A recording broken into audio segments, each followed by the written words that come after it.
All right, hello. We are live. It always takes a few seconds to kick in or something, but yes, this is the December supporter hangout. Yours truly here just a few days before Christmas. Let's see what we have today. Right to left on my screen because I'm feeling Middle Eastern today. We have Daniel.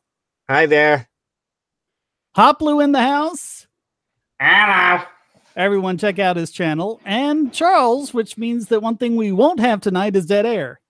Hello. It's been a long while, ladies and gentlemen. How are you doing this evening? Oh God, dead air. I remember last time I was on. So what do you guys feel like talking about tonight? Well, let's see. We could talk about let's see. Let's talk about the Sierra getting, Trump pulling out of Syria, which is actually a pretty good thing. Even though some people are saying it's a bad thing. They're saying it's a bad thing because Orange Man. Yeah, whereas if Obama had done it, it would have been proof that, he's wonderful and deserving of that peace prize. Yeah.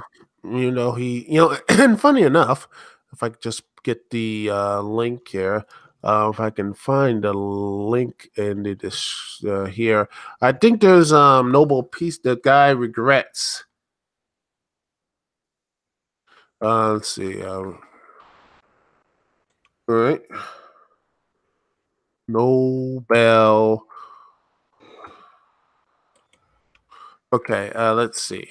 Here it is. I think it is. There it is. Nobel Secretary regrets Obama Peace Prize. Huh. When was that? I think it was supposed to be September 2015. September 2015. Wow, it took him that long? Yeah, it was that long ago. And yeah, I honestly... No, I mean that long after he was awarded the prize. He was awarded like 2008 and everything. So I thought it was like it must have been that because he wasn't even he hadn't done anything yet. But he was apparently voted deserving of getting the award simply by virtue of being elected. And they thought he was going to finally be peaceful and such, but sadly, no. But it still took they didn't get the clue when we found out he had the secret kill list in the fleet of flying killer robots. It just never, no one wants to take, that responsibility. No one wants to sit there and say, you know what? Hey, you know what? We picked the wrong horse. No one wants to do that because once they try to start doing that, it's, it becomes more, oh my gosh, it gets more into that, that type of, person no one wants to say, oh my gosh, They have to justify their decision in order to keep defending the system. Yeah, that's what it is, and that's the sad part is that there's no one. If they admit that ISIS is defeated and was really never this big threat to go, then what are they going to do now? What foreign policy do they have without ISIS?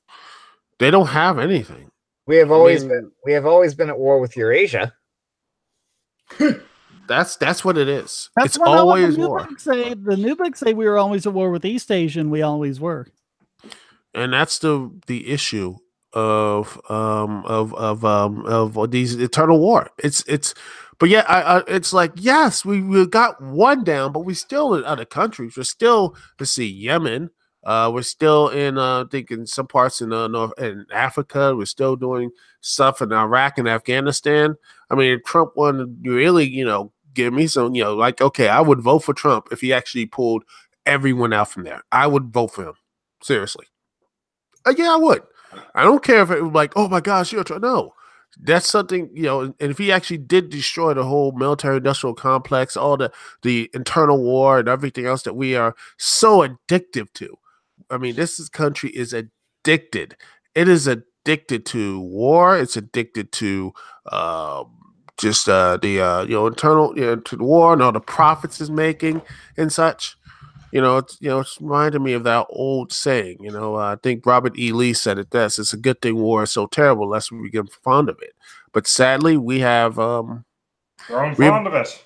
No, and you know Well, why? I mean, we don't really pay the price of it. I mean, 9/11 notwithstanding, it's not like they're attacking over here, you know? Exactly.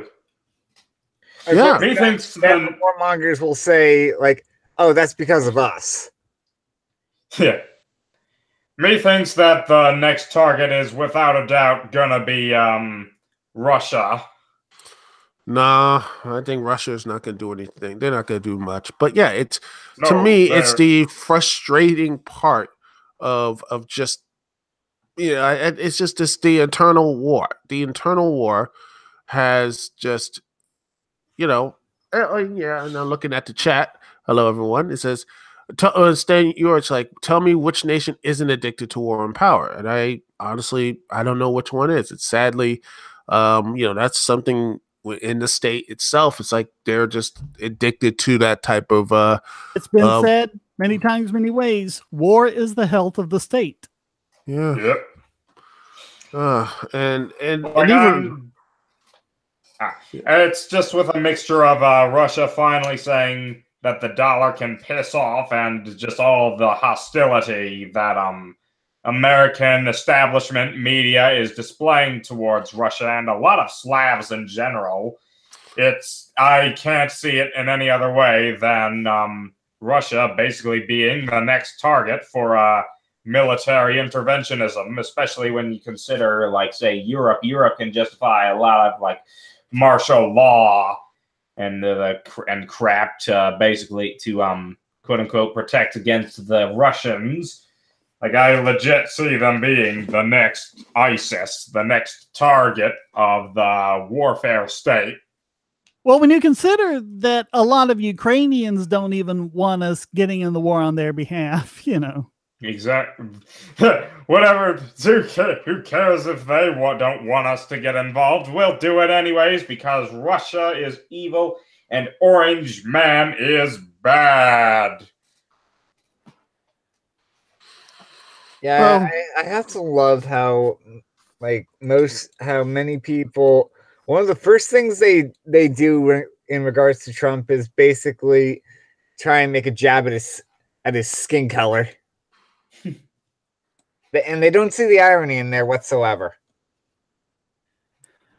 In the chat room there, they've gone off talking about 9/11, I think, as I mentioned it. But Josh Hopp is asking, was it an inside job? And what do you think about Building 7? I think I'm pretty clear on record about this. And I mean, if you look around online, if you can find somewhere that isn't just a conspiracy website, you can see, because they only show you that one shot of Building 7 from the undamaged side. And they say, oh, look, well, why did it collapse when it was undamaged? Find video from the other side, and you'll wonder why it stayed up as long as it did. I mean, it was damaged. And I think the reason why people look at it is the actions of this country, the actions of what this country has done for the past, since this war, since 2001, almost 20 years of less freedom in this country, the TSA, all the stuff that's going on there. You have, wars, endless wars. People from there's a lot of people making tons of money off of that, and not just the United States. I mean, people over like UK, Russia, all of those guys have benefited financially, and such, and gave probably a lot more power and such because of 9/11, because of that stuff, the war on terror and the increased security and apparatus and everything else. And I wonder what would happen if 9/11 didn't occur, though. Would we still be on this path? I mean, I think eventually America was going to be on this path regardless, because I think, Well, remember, George W. Bush campaigned on a humble foreign policy of non-interventionism, and it was really 9/11 that changed that. Oh, yeah. And I wonder if he did. I sadly think he would be a one-term president because, again, this is a country that is built on war. I think it's built on it, and I think it would have been the Democrats would have been the Hawks or something because, that's what it is. It's they need to be something. I mean, Clinton. Al Gore was a total war hawk in 2000 in the campaign. Oh, yeah. Total war hawk. Yeah, people seem not to forget about this stuff. You can look this stuff up, but yet we think it's the way the Democrats have Honestly, been. At this point, I think it's beneficial for the parties not to have their own guys elected, because then they always get to blame the other guy for all this. Yeah. And honestly, Stan Ulch in the chat, hold on. He says, we all spy on each other. It's no secret. It's actually worse than that, because the NSA isn't allowed to spy on Americans. They spy on the rest of the world. GCHQ in the UK isn't allowed to spy on the British, but they can spy on the rest of the world. So they spy on Americans, NSA spies on British, and then they share information. So they still get the information on their own citizens. Yeah. And Josh Hop saying, after everything the government has done, do you think it's impossible that they did 9/11? And so I'm like, no. I mean, let's be honest. The government has. We have like, we could show you story after story about incompetence levels of being government has wasted money, lives, and everything else. I think one thing I go back to is like what they did with how they screwed up in Iraq or Afghanistan and all these other Abu Ghraib, all these things. If the United States government was this all powerful, whether like Spectre or something, they wouldn't let these things get out. I mean, they would not. Yeah, I mean, if they were competent enough to pull off something like 9/11, things would look really different. And it's not that they wouldn't do that. I mean, they've done false flags before, like Gulf of Tonkin, but the evidence just isn't there. And when the only people saying it are the people who make just really completely stupid claims like the towers fell at free fall speed. It's like, well, then why is the debris around them falling faster? Just look at the video. Yeah, again, it's such. Oh, Josh Hop says he was almost supported to a UK counterterrorism 15 for supporting the Second Amendment. I'm surprised the UK actually would let you even have any type of weapon, much less a gun there, because they do not like their guns in the UK. In fact, they're now doing knife control. I am just sitting. They arrested a guy for having a potato peeler. Oh yeah, and not only that, I love the fact that the police are just they actually stalked one person, I believe, like a anti-racism dude. I don't know if they actually arrested the people now, which last I checked they didn't. He's like, oh, they might have robbed this 7-Eleven, but he didn't. And they say, oh, you had to show your papers. He's like, no, I do not have to show my papers. You are just running up to me saying that I'm robbed, this, that, the other. You have no evidence. But what did they tased him and beat him up and I think the cop actually walked free, and I'm like, okay. I'm like, yeah, again, it's the same stuff over and over again. And it's like the state can do whatever it wants, but no consequence. Heck, even when we did a story, Shane, I think it was last year or this year, we had that UK police force or something was so pissed off at everyone making fun of the little bit of drugs they got. And they said, if you make fun of us one more time, we're going to start arresting you.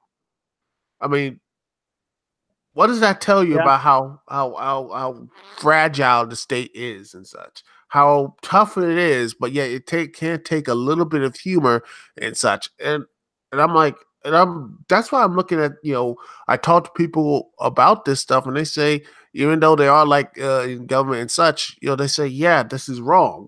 But they feel like it's just a bit of defeatism because they feel like there's nothing else out there they can do. They feel like that, they feel honestly that the government should not be this type of negative, using that, used there for like intimidation, bullying, and such, which I believe as well. I think they should be, used as like a service. But sadly, more often than not, you get the psychopaths, you get the people who are, just vile. The vilest human beings. And well, that just seems like, the best combination to be in government. The less empathy you have, the more you can fake empathy, the higher you get up there. The higher you run up. Yeah. Yep. Stan Ultimate mentions the Five Eyes. I've talked about them before, and it's the same kind of thing I just said with the US and the UK, except they're all together on it, and that's the US, the UK, Canada, Australia, and New Zealand. And I've said before, if you're going to get something like a VPN or some other kind of privacy service, do not get one from a company that's located in the Five Eyes. Exactly. It says, this is interesting.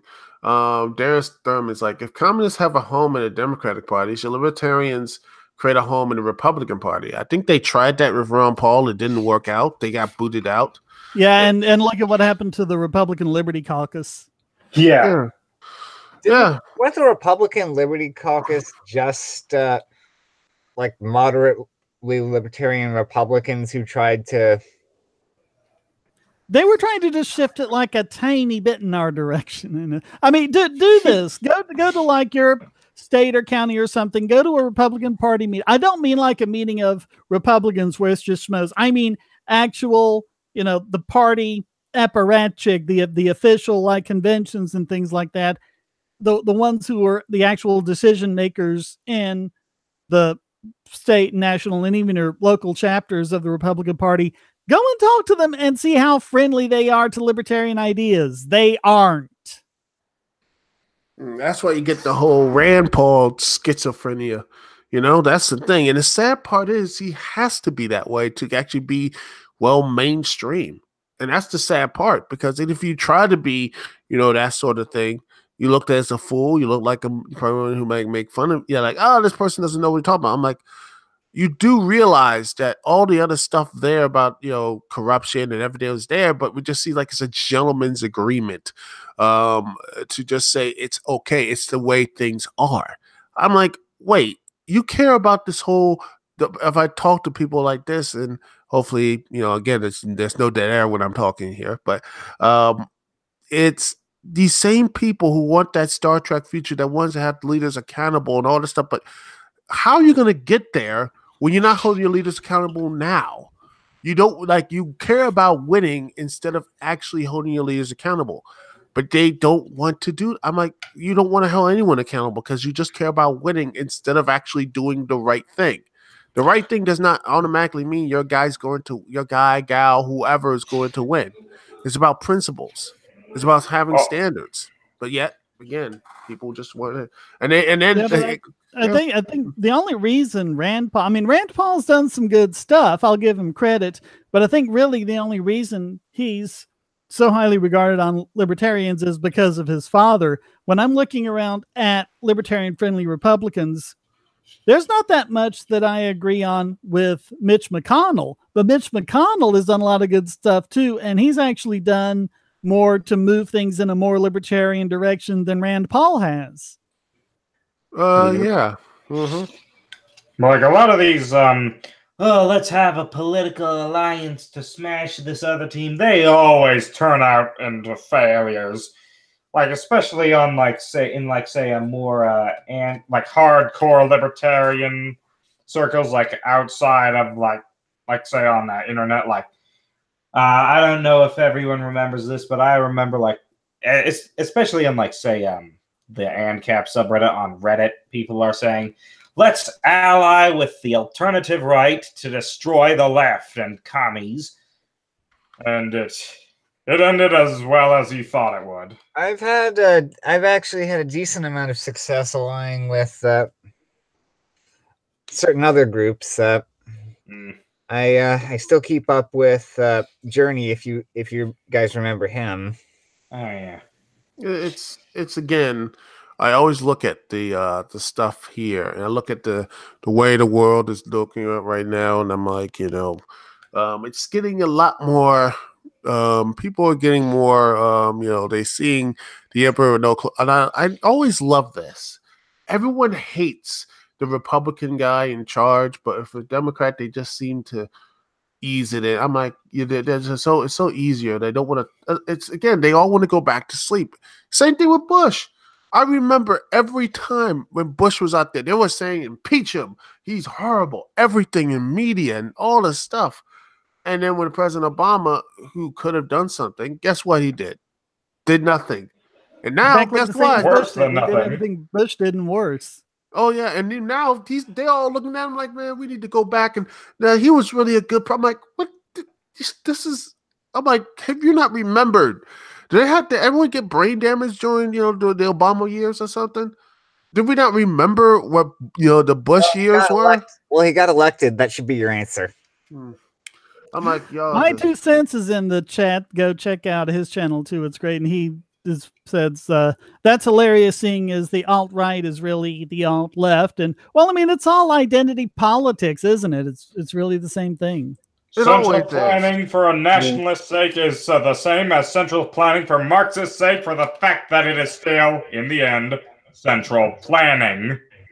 Well, it's not that they're being hypocritical because right values mean something or left values mean something. It's that they're both authoritarian collectivists and they end up inevitably doing the same things because they start from the same premise. They don't have a principled stance. The right-left dichotomy was constructed by the state to divide people. How you doing, SO? I didn't see you come in. I guess I was looking at the chat. I was pretty surprised to hear your voice come up too. Yeah, I'm doing well. I literally just got up because I had to stay up till 6 in the morning yesterday because this paper guy we have has been really nice to us. So my family made a gift for him, and I had to basically stand out there at 5:30 in the morning and make sure he got it. That's cool. Yeah, it's the right-left economy, and we are still falling for it. And that's the thing, is that people who are frustrated with the Democrat are just told over and over again that if you go third party, you are it's you just want perfection. No one wants perfection. They want actual people who actually they actually want people in power that actually are different. They actually will shake things up. At least other countries will actually give people actually a illusion of at least a different choice. They actually give multiple people choices. Here in America, the supposedly free nation, it's okay, paper, plastic, and pretty much at the end of the day, the majority of opinions and such are routinely the same. Other countries function in a similar way, but the U.S. has essentially perfected a sort of propaganda model for how its political system operates.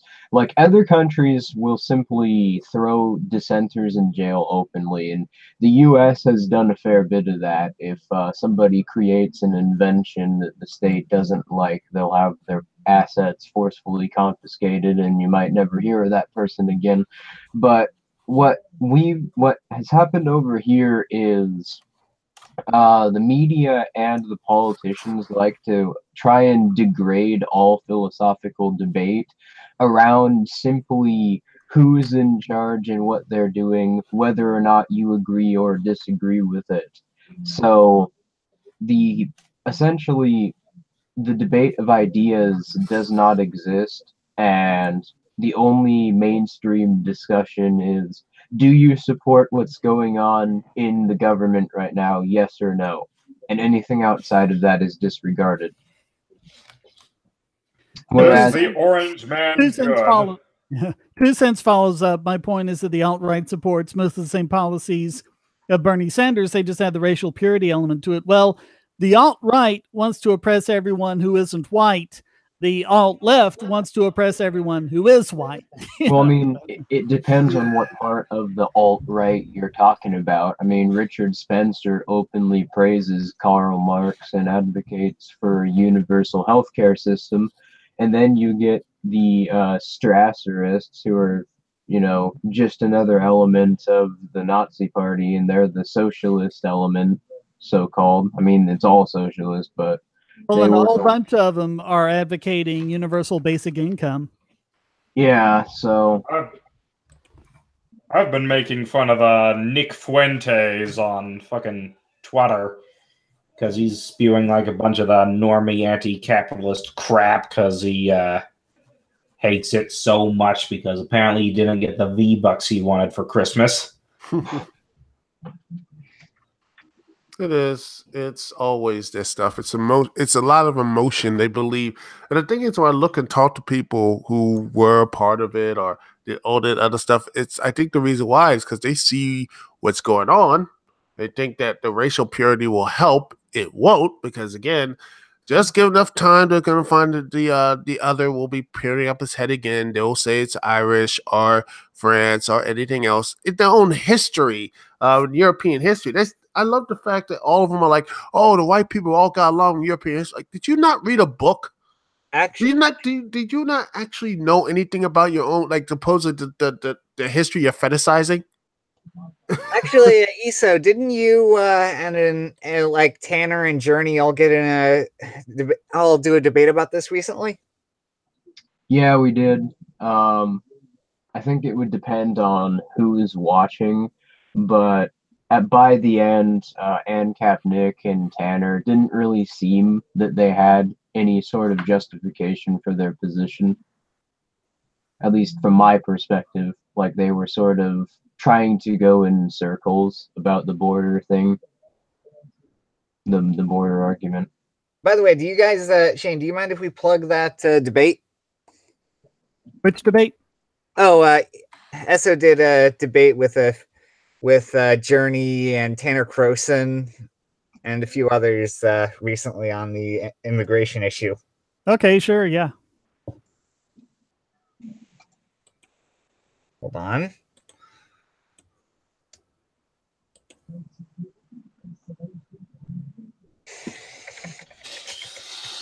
So anyway, I have to get out of here. I got stuff to do. I have a pack.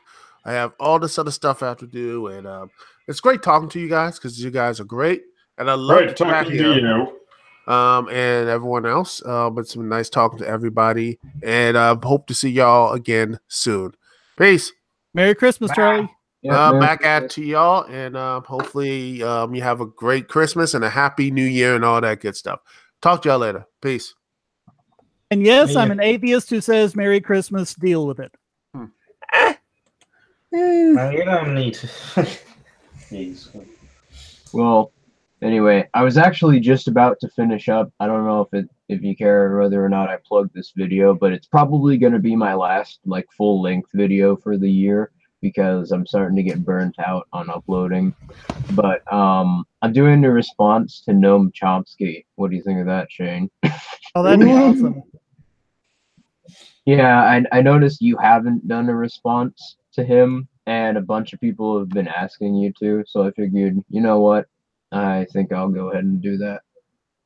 Yeah, go ahead. It's just I can't really read or watch any Chomsky without my brain melting. Well, the thing with Chomsky is, I mean, there are some things he says which are all right, like his stances on war, not like 100%. I mean, he'll get into his justification for being anti-war using things the government has said, and I look at that and I kind of cringe a little bit. But no, then when you start getting into manufactured consent and the history of libertarianism, he just, oh my God, he just goes full brainlet, really. I mean, he articulates himself really well, but that's not even the part about him which I dislike the most. The part that I dislike the most is more how he constantly tries to revise history, and he tries to use his authoritative stance in MIT as a way to push through his crap with very little peer review. I mean, we know how broken the peer review process is, but I mean, yeah, he abuses the same system which he claims to stand against, and he manipulates it in order to push historically revisionist pseudoscience. Yeah, although I think it's unfair to say the peer review system is broken. The peer review system, it's very limited in what it can do and very limited in what it's intended to do. It's not there to say, this paper that we've reviewed is, it matches everything we know about reality or whatever. They're not actually supposed to make any determination on that. Really think of it as like, a teacher grading someone's paper. You did the math right. You considered all the different options. Here's some stuff you got wrong. You might need to change. That's all peer review is.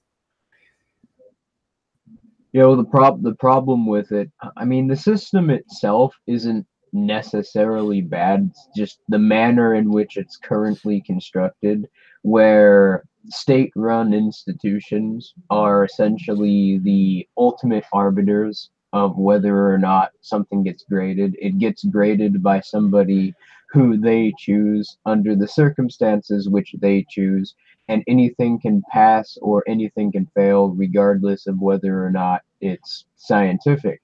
And we've seen a great example of this recently. That one professor who published that paper called The Conceptual Penis, among various other so-called peer-reviewed studies, and they all passed the peer review, and they were just complete garbage. But he used a lot of he framed them as if they were social justice issues, and they passed the peer review even though he was literally just making it up. I like that. Yeah, one, I caught that. Yeah.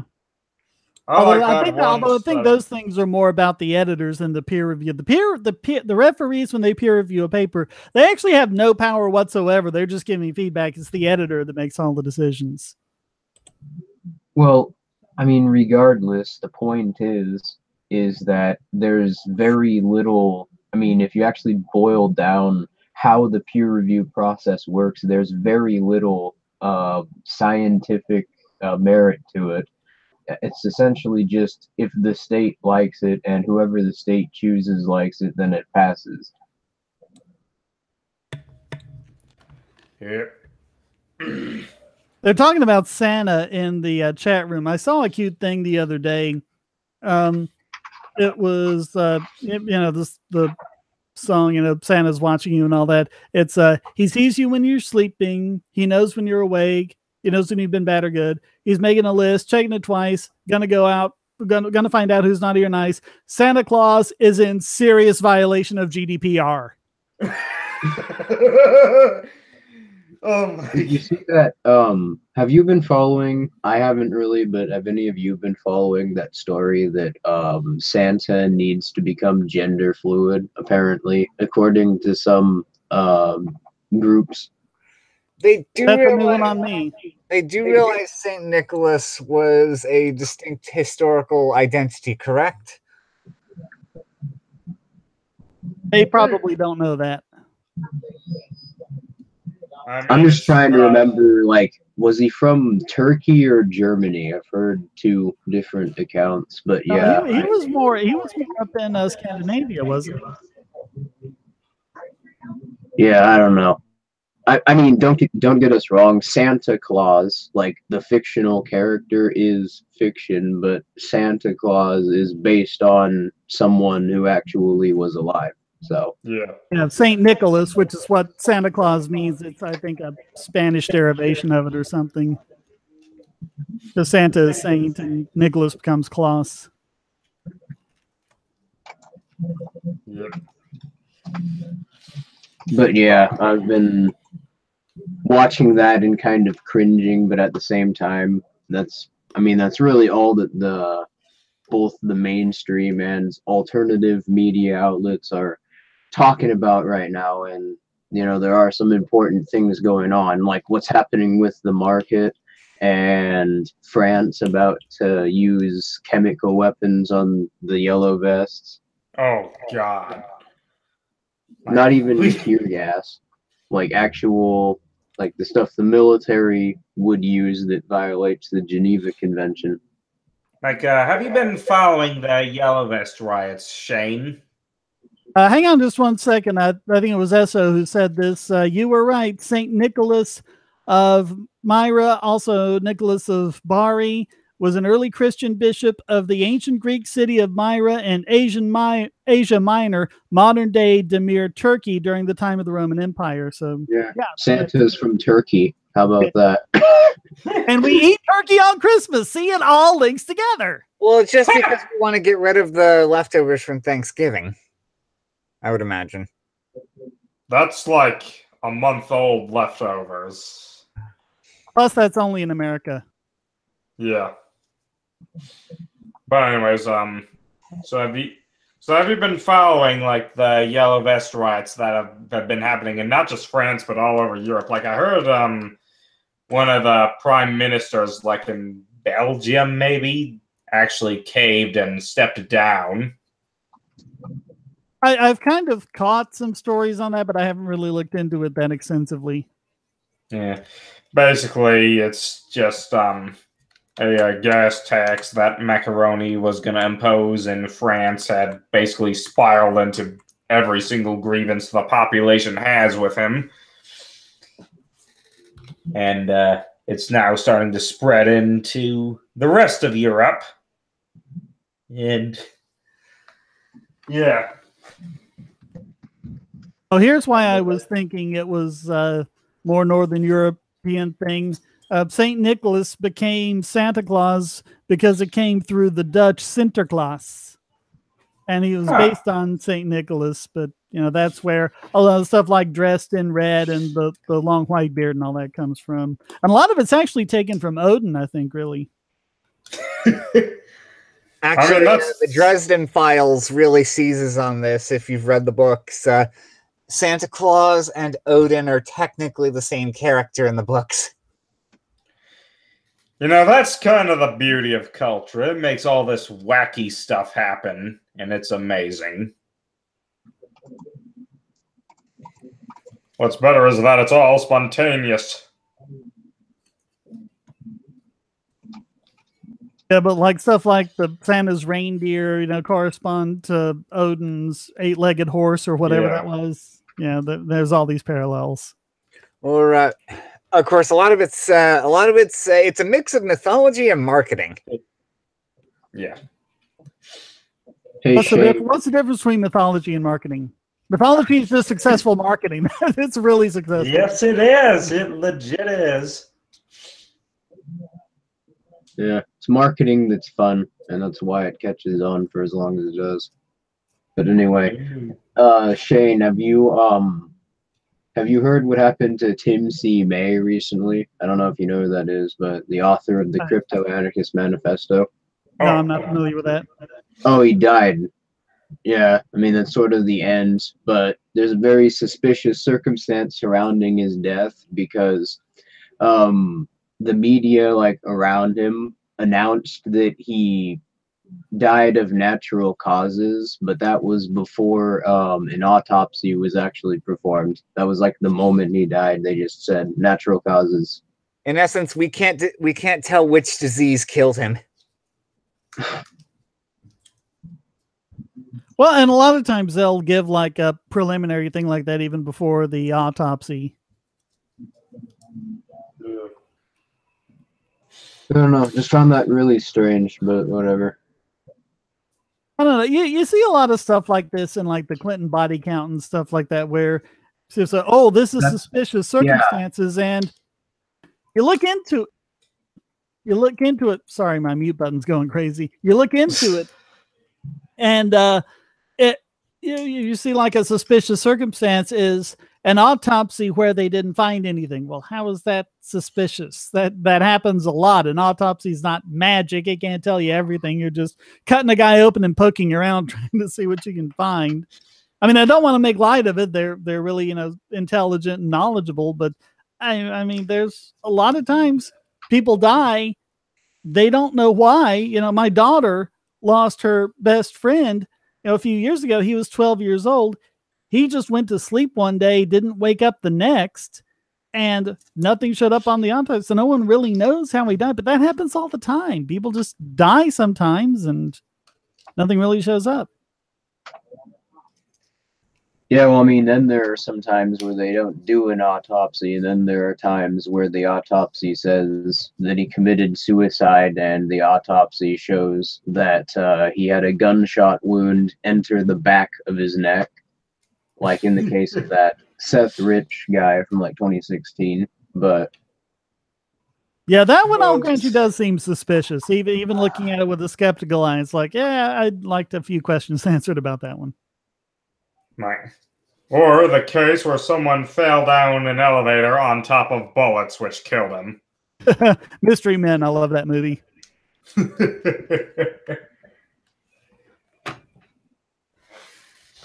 But yeah, they ruled his death an accident. They said he fell down an elevator shaft onto some bullets. Yeah.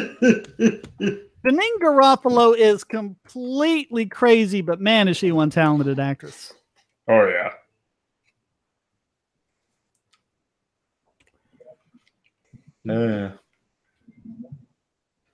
All right, I'm probably gonna have to go. I have like my entire family waiting on me. Also, I should will let say everyone know that I'm gonna show myself real quick. I have an awesome Christmas special coming up, which, if we're lucky, will be done on time, which it hopefully will. I am on schedule, but look out for that. And thank you very much for having me on, Shane. No problem. Thanks for your support, man. Oh, yeah. All right. have a beautiful day. Thank you. All right, goodbye. If John were here, he'd react to that. PJ Arms is mentioning the female Doctor Who. I mean, the season's over. Isn't that like completely old news? And everyone said was going to happen that was terrible actually didn't happen anywhere in the series, you know. I mean, I don't see why people were freaking out about Whittaker. He's basically a female Matt Smith, is what she was. And there were like a couple of times here and there that her gender came up only because she would make, you know, reference to the time when she used to be a man or whatever. And it just sounded a little weird. And, yeah. I'm still, as far as new doctors, I'm still partial to Eccleston. He feels like the most comparable to Hartnell. Yeah, I mean, he was great. I really wish he'd done more than one season. No. He was fantastic. Fantastic. Not the biggest fan of Doctor Who, so I don't really have any input here. Then you completely missed our joke.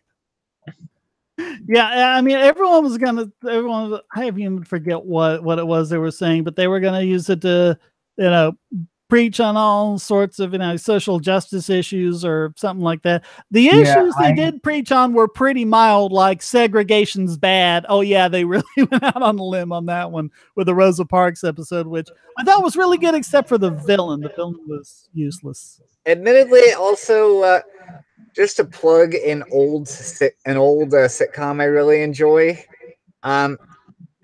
Brooklyn Nine-Nine does surprisingly well with these things. I think that you're talking about old sitcoms. Good Times did a really good job with dealing, you know, with a lot of modern issues, and I think it was one of the first to actually do that, to stop being just, you know, a half-hour show with some jokes and actually start dealing with some pretty serious issues.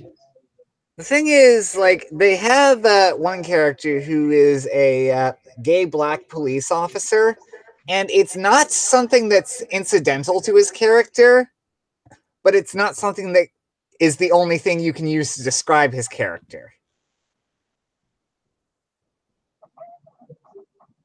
Yeah, I mean, that's how you should do it. It's a part of the character, but it's not the definition of the character.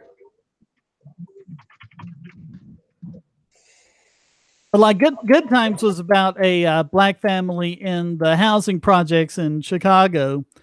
And really, it was all about how government made them all these pie-in-the-sky promises and just basically abandoned them on it. And I think there might be a lot for libertarians to like. Super Chad, Daniel Corica, $5. Thank you very much. He says, hashtag Orange Man Bad. Merry Christmas to all. Here's some beer money. Enjoy the holidays. You too, Daniel. Thank you so much.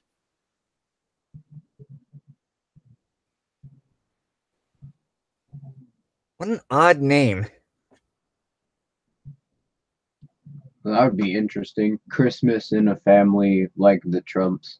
Like, how would they get gifts? Like, how would gifts work? Because everybody could afford anything they wanted. Yeah, you'd have like this tree that they could fit their boats under. Yeah, I think rather ironically at that point, Christmas would actually be a sentimental thing. Yeah.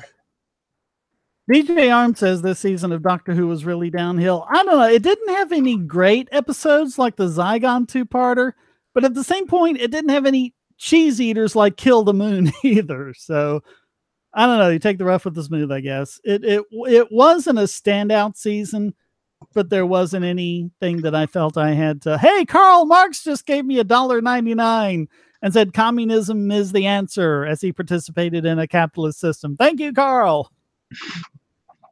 Communism is the answer. Here's $1.50.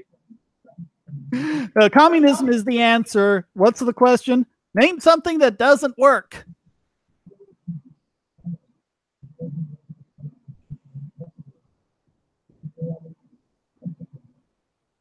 Communism is the answer.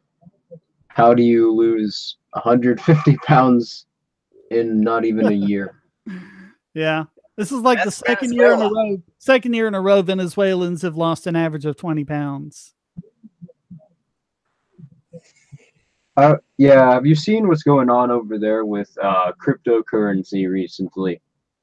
But yeah, they got like 2,500 merchants in there, and they just released phones. Yeah, it's gonna be the funniest fucking thing ever when Venezuela ends up being the first country that goes full ANCAP, because it's what it looks like is gonna happen.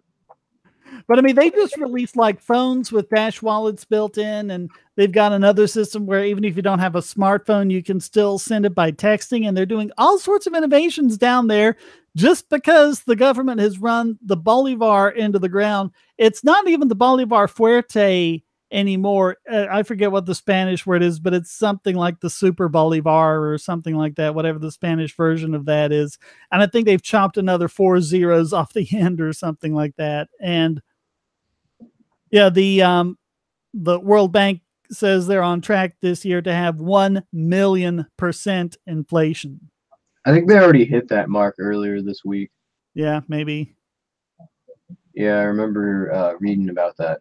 But I mean, I think is this the point where the government's just giving up? They're handing out phones, which are going to actually be their own undoing,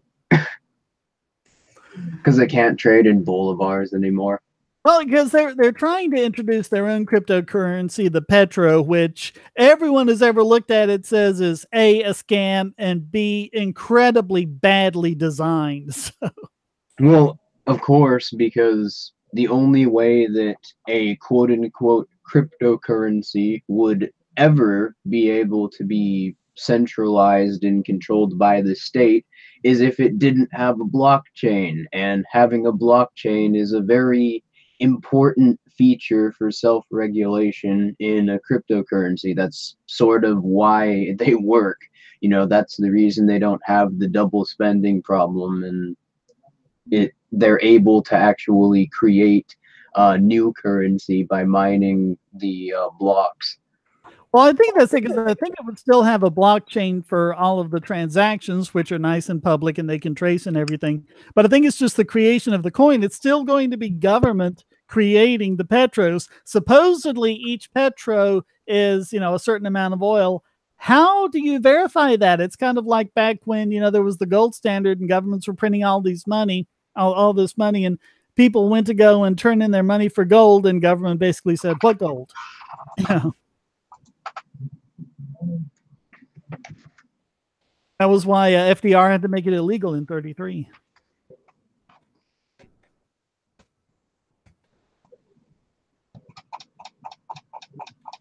Yeah, well, that's the great part, because, I mean, I don't know what you think of the market, Shane, but this looks like it's going to be a really bad depression, and I don't know when you think it's going to happen, but I've been estimating probably like the when the fourth quarter returns of this year come in. So New Year's Eve, New Year's Day, that's when I think the market's going to bottom out.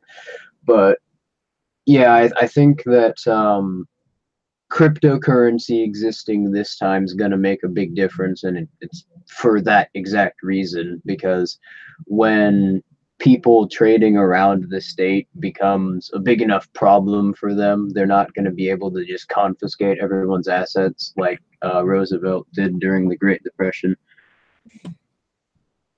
Yeah, I don't think anyone can predict the timing of these things. It's going to bottom out at some point. You know, no one really knows at what level that's going to be or when we're going to hit it. But the thing people need to remember is once it bottoms out, there's only one way it can go from there. So, that's, unless they start doing stupid things like Obama did and just kept trying to get it, and the Fed doing, 3 different rounds of quantitative easing, Well, that basically, the actual 2008 depression didn't really end because the savings rate never actually went up. They just artificially boosted investment even further. So they just created more bubbles, and now everything's in a bubble right now. Well, and the savings rate isn't going to go up as long as they keep pushing interest rates to the floor. If saving is low, then that's when interest rates need to come up, because that's what encourages people to save more.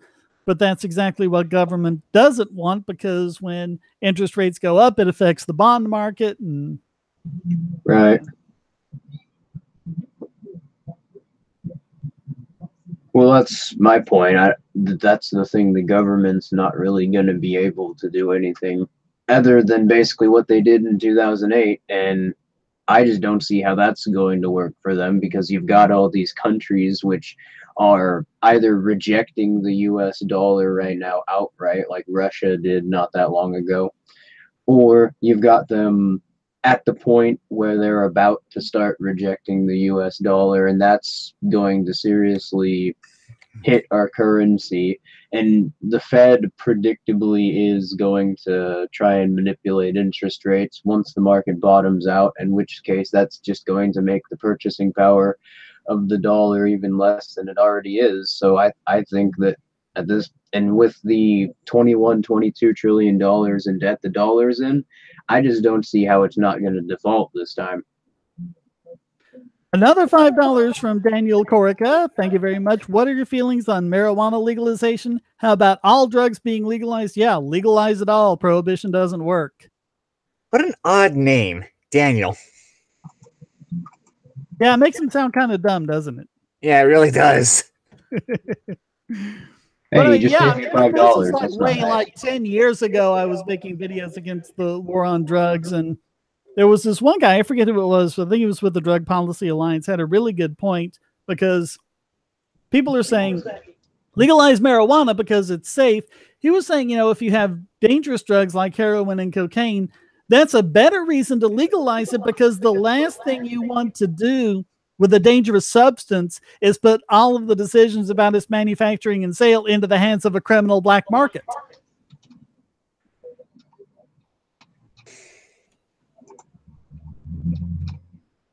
I mean, that's been sort of the observation since alcohol prohibition. It's not really anything new, but yeah, I really don't get why more people don't learn the lesson that we learned this lesson in alcohol prohibition.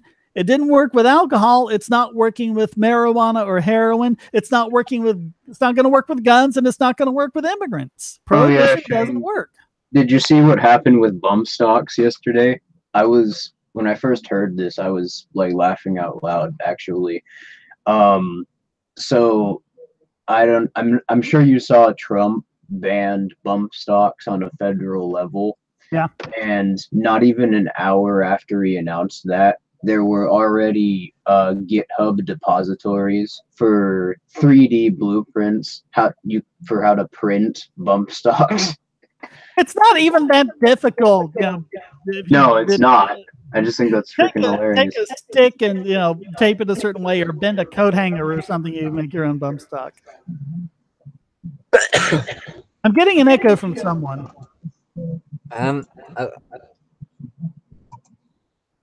I sneezed, so I'm not sure. Try muting your mic, Daniel. Oh, hold on. I can probably put my headset on soon. Okay. Mic. All right, test. Yeah, I'm not getting the echo anymore. Everything was coming from you, Daniel.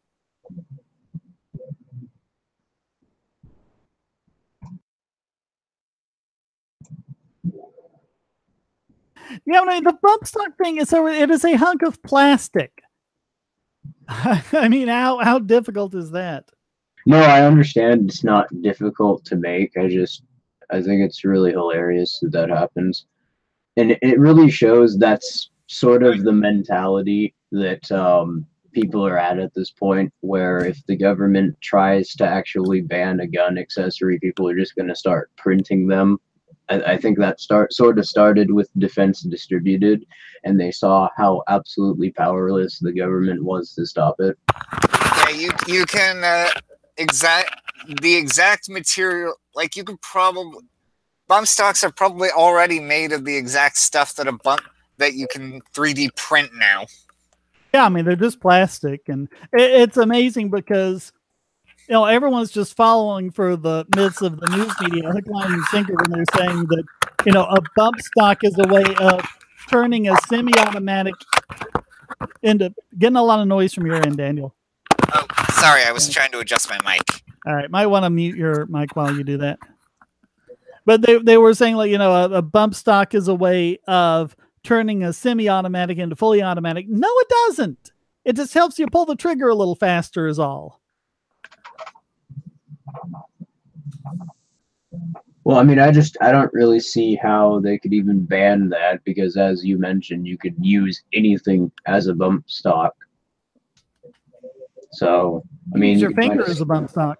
You could find a stick on the ground and use that as a bump stock.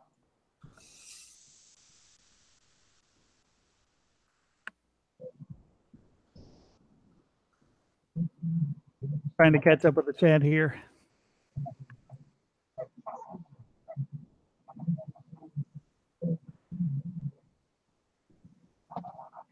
Something about reptilians. I don't know how they got off on reptilians. I think the only one really qualified to really weigh in on that issue would be Filthy Heretic. That's true. He doesn't really count as a furry, does he? Because he doesn't have fur. No, he uses a lizard, so he'd be considered a scaly. Is that a thing, a scaly? Yeah, they're called scalies, but they're basically the same thing as a furry. It's just a furry that uses a reptile as a sona. What about a bird? Are they featheries? Yeah, I know there's a different name for them. I just don't remember what it is off the top of my head right now. Because there aren't that many of them. There's this I know there's this there's this supremacist group among them called the Avian Brotherhood. Oh, great. All right. Tabby Wace in the chat saying, "Sup, cuz," and what's up? Because we are both directly descended from Ragnar Lodbrok, you know, back in whatever century that was, that Viking guy. But Tabby is the one who did the artwork, not for Lord Killian, but the newer cartoon avatar I've been using to respond to articles instead of videos. So she did the artwork for that. So yeah, it's nice art. It really is. Yeah, she does good work. She's got a Patreon too, so you can check her out there.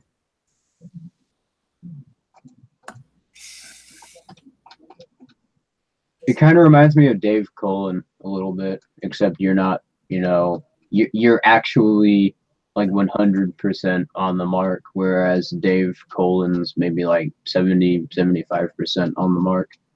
Yeah, I'd concur with that. But yeah, Dave Cullen's videos were kind of what inspired me to do that. Yeah, Dave Cullen lately, he's been, I don't know, he's not giving me some skeptic vibes, but the way that he talks about the Internet Bill of Rights, it kind of pisses me off, because you know that he first of all, he contradicts himself constantly.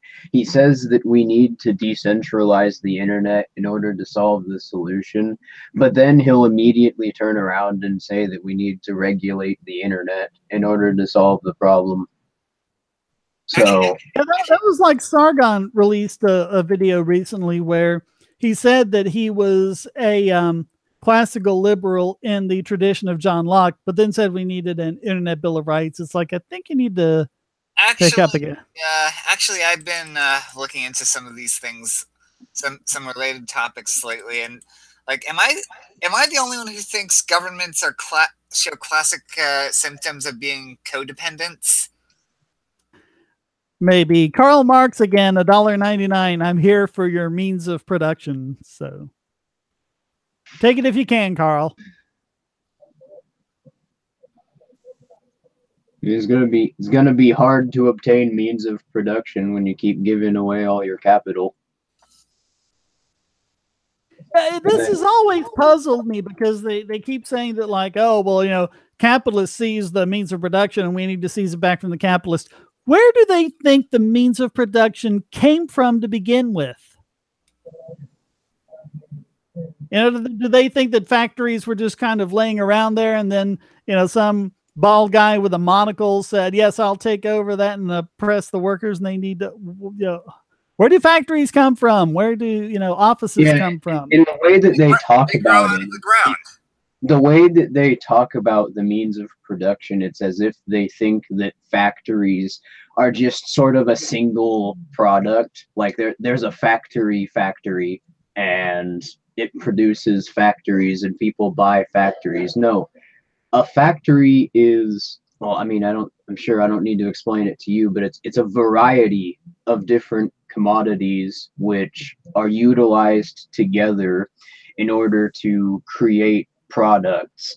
And that, I think that the existence of factories alone sort of proves that the idea of something holding an intrinsic value and having one purpose, it completely smashes that idea. And if that idea is smashed, then, well, the idea of a personal versus private property distinction existing naturally, labor theory of value, most of their economic ideas fall apart after that. Yeah, well, also it's an investment item because someone paid a lot of money for the factory to be built. Either the owner put it in himself, which means he gave up anything else he could do with that money, or he got it from investors who need to be paid back. So, you know what? But do they not understand that? You know, what if they seize the means of production and yet it's got all this debt, all these investors they have to pay back? In my experience, a lot of people in the general like Marxist communist area like are not very familiar with the deontological justifications for property. They see property as say in the way that the state claims everything and then doles it out. Oh yeah, they pretty blatantly have that view of property because a lot of them will very commonly argue that private property was created by the state. Which, I mean, first of all, that's just very blatantly untrue. You have societies in the past which didn't have governments, like Cոսpaia, Neutral, Morsnet, and North Ireland, which had property norms but didn't have a state. You know, they had private property. And, you know, states didn't come into existence before 5,500 years ago. That's when the first state came into existence. And despite that, you could go back 94,000 years and see that that's when maritime trade started coming around. So, I mean, yeah, I mean, people have this idea that like before states, we were just this, you know, loose connection of different hunter-gatherer tribes that pretty much kept to themselves. No, these tribes traded with each other all the time. Of course, and they actually had pretty sophisticated networks of trade too. And you can find, like in areas which were above sea level 25, 30,000 years ago, but are like under the water now. I mean, in some places you can find, but you could find ruins of these big cities that existed long before states were established. So it wasn't even necessarily tribal society. I mean, you had these big complexes of large populations where people would trade with each other on a mass scale. And all of this happened before governments existed. And this is something which, I mean, you point this out to people and they seem a bit perplexed. I mean, it's basically completely contrary to what you're taught about how society was before the state came into existence. You also have to love how people romanticize primitive and tribal living. Oh, I'm not romanticizing it when I say no, this. I'm simply pointing out that civilization before the state was a lot more complex than people give it credit for. I'm not saying you're romanticizing it. I'm saying, like, other people who talk about, oh, before, you know, we started division of labor and all that, you know, we were all just we were just all in peace and harmony with nature. And yeah, before you don't even have to go all that far back or look underwater. Just look at the ruins of the Anasazi people out west. You know, I mean, that had to have been a really sophisticated society. We know almost nothing about them. You know, also, you know, the Nazca down in South America. So,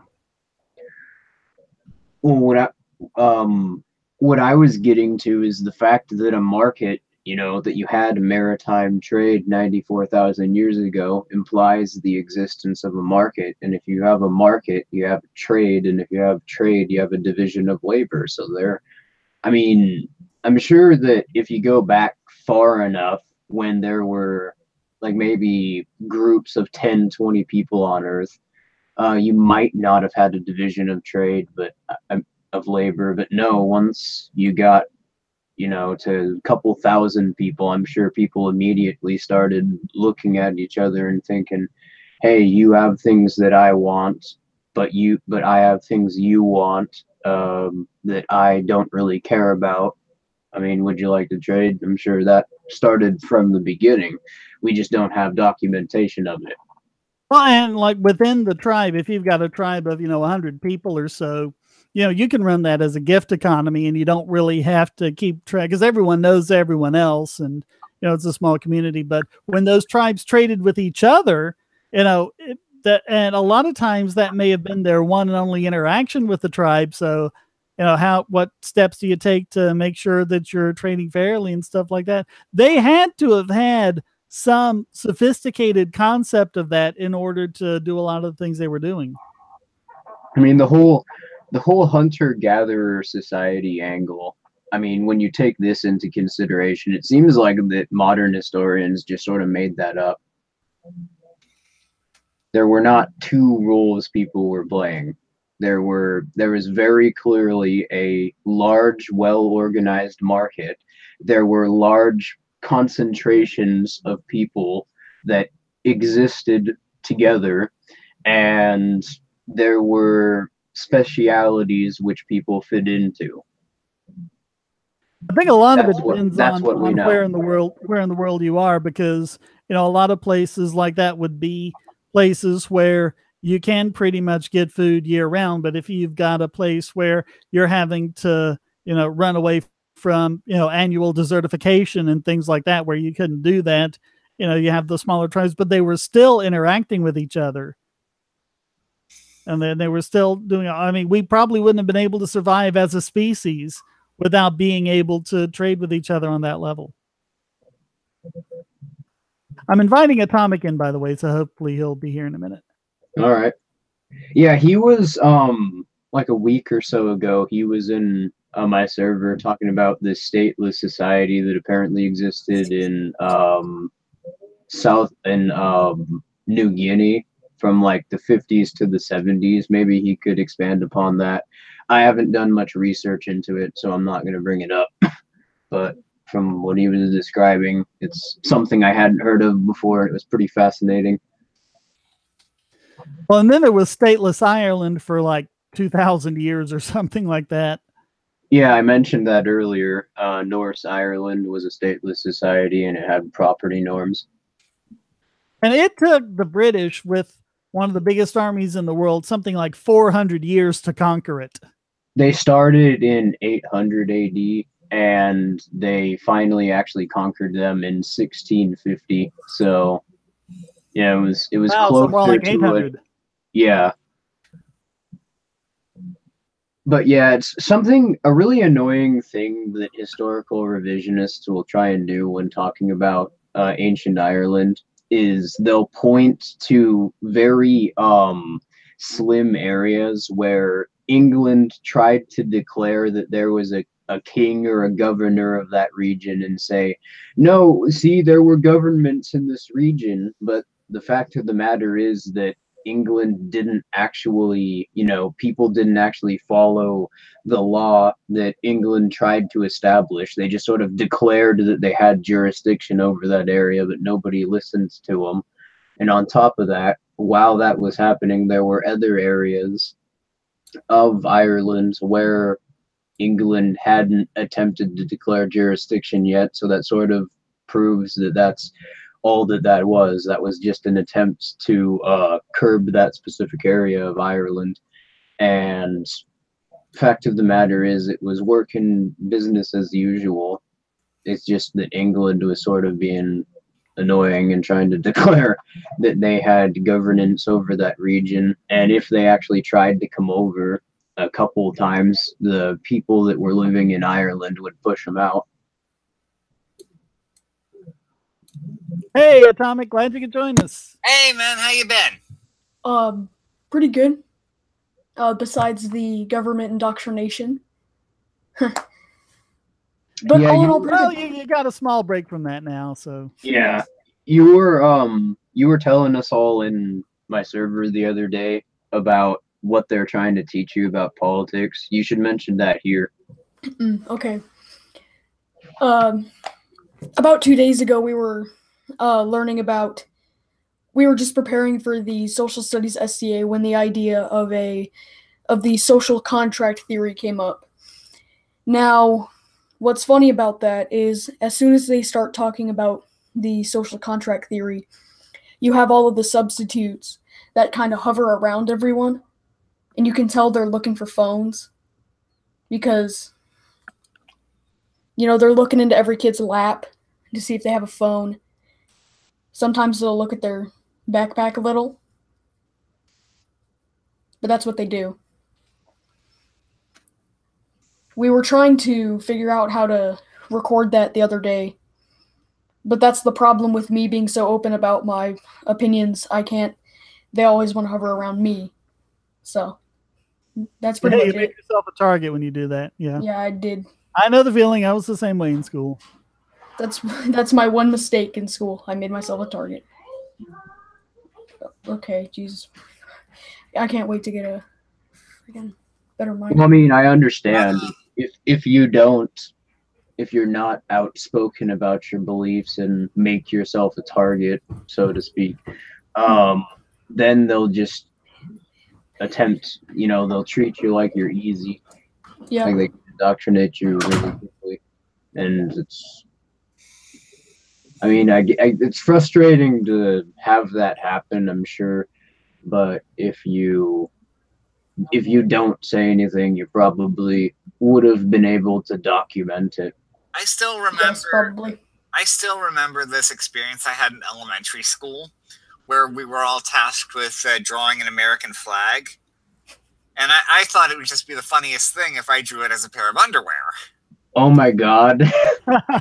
It's not really that that's funny. I can just imagine their reaction to it. Oh, it was like, oh, do you realize how disrespectful that is? Yeah, that's exactly what I was picturing. Bet it really hurts your bureaucracy. The sky flag. Does it not really occur to more people to stop and think of how weird that is? I mean, even if you were in like a church and that was a religious symbol, that would still be a pretty weird thing to do, because like people put crosses on everything, I mean, this is like the weirdest of all religions. Put it in any other setting other than a state and have people doing that, and just look at how bizarre that is. Mm-hmm. Getting so ridiculously mad over a desecration of the magic sky cloth. Well, I mean, imagine if Walmart had a flag and someone did that. They put the Walmart flag on a piece of underwear, and some Walmart executives hit the ceiling about it and how that was disrespectful. Imagine what people would say. Imagine how the news media would report it. And yet this is just normal for schools and ball games and stuff like that. No, I think Walmart would actually be smart about it and say, "Hey, you put our flag on some underwear. We could sell that as our brand." Oh, it's just free advertising. You know, that's what do you want? You walk around with a Coca-Cola T-shirt. You know, you're a walking billboard for Coca-Cola, and you paid for the privilege to however much the shirt cost. You know. Mm-hmm. Very much so. Oh, before I got on here, you wanted me to explain the I call it the Kamu Valley, which is one that most anarchists haven't heard of yet. Yeah, you were talking about that, and that was really fascinating because I hadn't even heard of it, and you know, after looking at it from a very basic perspective, I can see why I haven't heard of it. Mm-hmm. Yeah, you can explain it, but yeah, essentially it was a stateless society that existed in New Guinea that actually a large chunk of the population actually were organized. It was like tens of thousands of people, and but yeah, you read more about it than I did, so. Mm-hmm. Let's see. Send me a link to it, and I'll make sure it's in the description. I'll give you it in a second. There's something about, okay, maybe culture.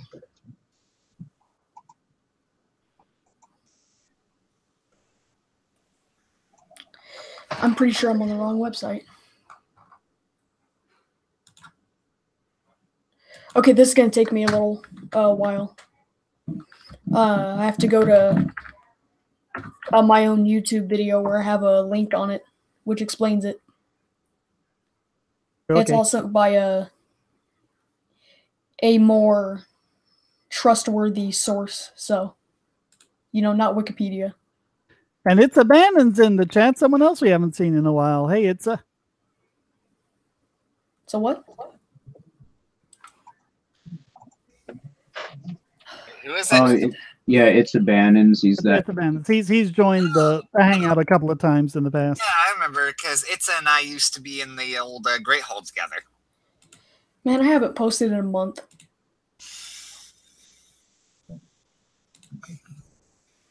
Every time I look at my channel, I get more disappointed. Yeah, I don't know if It's Abandoned is still in True Diltov's circle. I think because like a month ago, something happened in his Discord server that caused him to freak out. I think it was like a bunch of people leaving. But yeah, Tom is gone. Like, I don't know if he's Nazbol, like actual Nazbol, but he's like pretty close to that. He doesn't even pretend to be a libertarian anymore. From what you say, he reminds me of Blue. No, I mean, I kind of, but not. Well, Blue never really pretended to be a libertarian, did he? Oh no, he absolutely. Blue claims he's an egoist, so. Okay. I found the. But yeah, Tom doesn't really remind me of Blue because Tom's not a freaking chaos agent who tries to destroy entire communities. He's just sort of, I mean, existing. His arguments are he just makes really dumb arguments, but he's not like destructive to people. But oh my God, his followers, geez, after we posted that collab we did together, so oh man, I am not doing another response about True Deal Tom. I am not subjecting myself to that again. People have asked me a couple of times. No. The one thing I remember True Deal Tom actually doing was that smear video on you. On Shane? Yeah. Yeah. It was such a terrible response. If you've seen his comment on both of your videos, he pretty much just repeats that as if he wrote a script for it, even though SO already provided his rebuttal. So it's... Yeah, but I mean, people don't do that sort of thing to further the conversation. They do that to play to their supporters, their viewers, and the followers who keep watching his stuff regularly, and he's just appealing to his little circle there. Yeah, Or I mean, to defend their Tom. ego, as Mises has pointed out before. That's where most fallacies stem from, the human desire to defend their own ego as they see it. Yeah, Tom very openly is aware of the fact that he has sort of a little cult of personality surrounding him. I mean, if you read his Twitter feed, like, at all, he makes that pretty clear based on the way he talks to people and the way he talks about his ideas. Okay, I have a little reading of the society in question. Okay, so in 1956, the Kapauku society was extremely individualistic, commoditized, and secular. Most property is owned on an individual basis, and all social transactions have a price. Furthermore, the Kapauku men, or the Kapauku men, are wealth-oriented. Their prestige and status is based primarily on the accumulation of wealth from the cultivation of sweet potatoes and raising of pigs. And of course, communes exist in this. Now, where was this located? It was the Kapauku Papuans of West Guinea, I think. Oh, Papua New Guinea?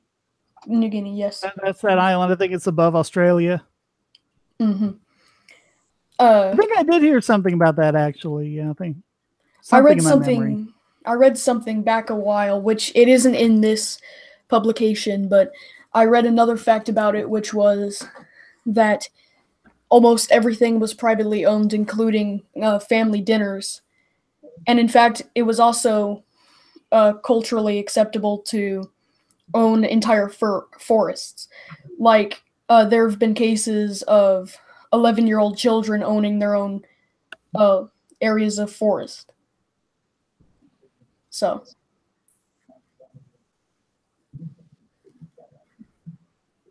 That's it. All right. Yeah, definitely give me a link on that. I'll give you a link. Yeah. Admittedly, I'm not sure how that works because, given that how can you own it if you don't apply the labor? Because if you, as an individual actor, have agency, then owning property is an extension of that agency, because if you can hold dominion over yourself, which is the definition of agency, then you can hold a dominion over property. So. Okay, I don't know if this is a meme or not. Actually, before I talk about it, let me look this up and make sure this is a real article. I thought that definition was pretty good. I've been trying to, ever since I've read I'm trying to read Human Action by Mises, so I've been switching up my definitions of what I'm trying to use. So, about the, human agency thing. Bruce, I know some people who, from a determinist perspective, claim that, agency and thus self-ownership doesn't exist. Well, that's because they are in denial of basic reality. In fact, they're using their own self-ownership to argue against the very nature of self-ownership. Yeah, I mean, it's a completely unfalsifiable prospect, because if they say that, there's no free will, it's like, well, what made you say that? Well, I was always going to say that. And it's like, how do you falsify that? Yes, that's what I've been saying. It's Sagan's dragon. Yeah. Okay, I don't think this is a real article, or if it was a real article, they took it down. But this is Vox supposedly posted an article titled "PewDiePie Shakes Hands with Fan Whose Cousin's Neighbor's Stepsister's Mailman is a Nazi." But yeah, it's striking me as this is striking me as parody, because it that sounds that sounds a lot like parody. Yeah, it has that hint of irony to it that just if it is real, then it's definitely Poe's law.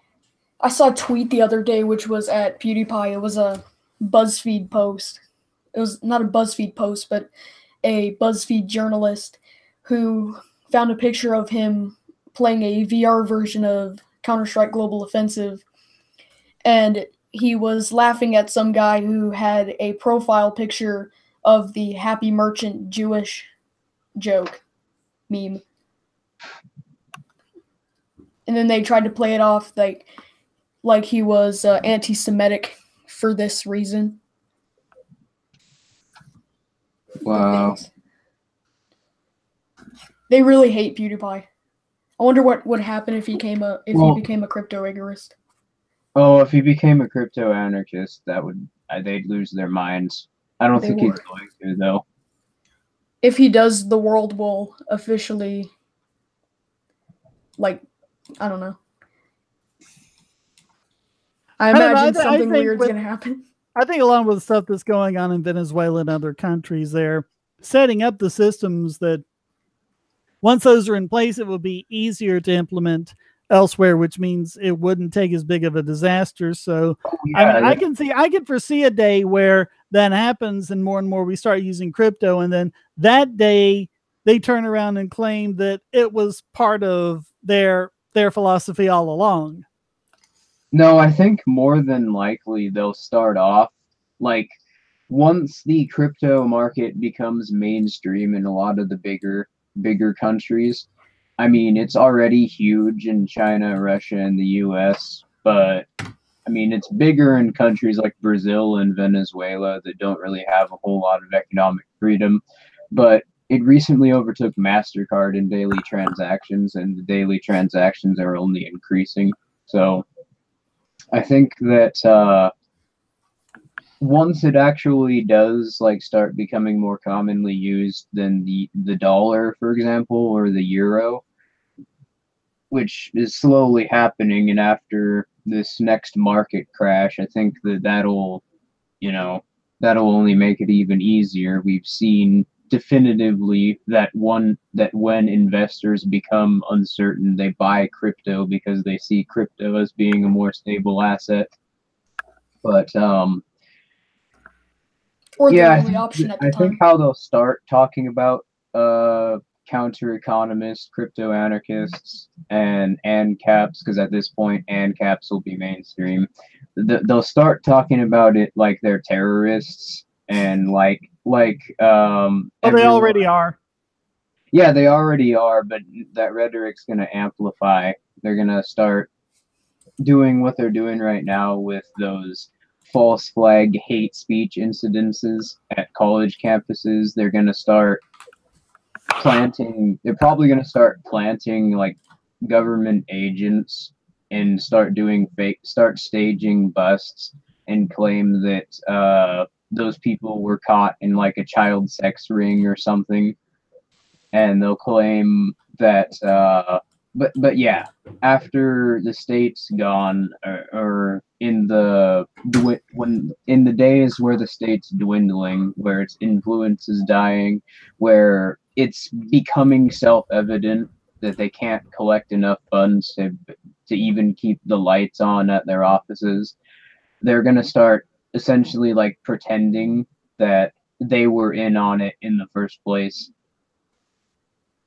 Yeah, that's what I'm saying. They were going to pretend like it was, part of their idea the whole time, and yeah, we owe it all to them and not to those kooky libertarians. Well, they're already trying to claim that cryptocurrency is created by the government. That's sort of some controlled opposition propaganda I've seen spreaded around lately, because that's another narrative which they're trying to spread around as of right now, because there are some media groups still which are delusional enough to think that they can convince people that using cryptocurrency is bad, despite the fact that literally everything else they've tried hasn't worked.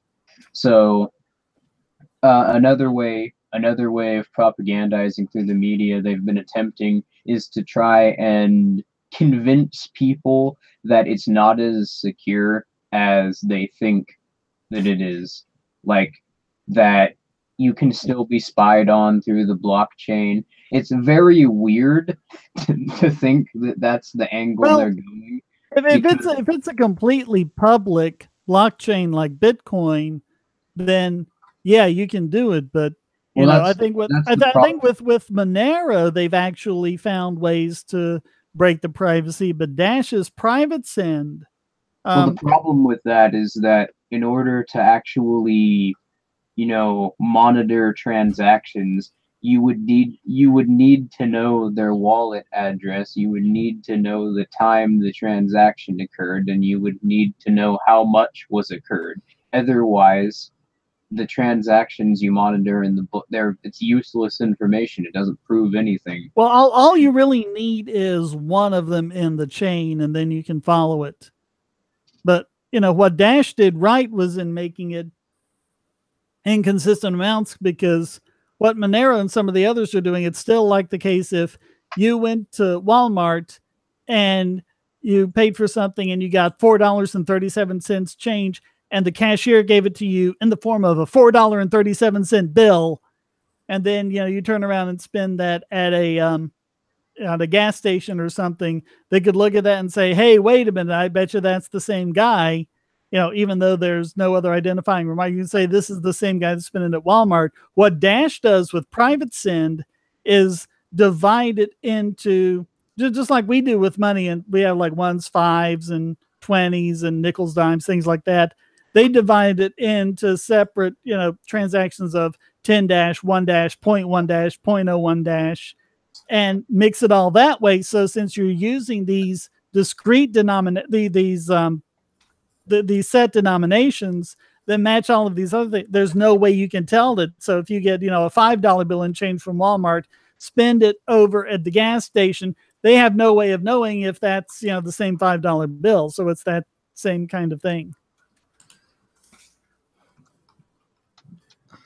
I mean, they were really good about taking like particular things about where and when different transactions happened and putting it all together just from the metadata.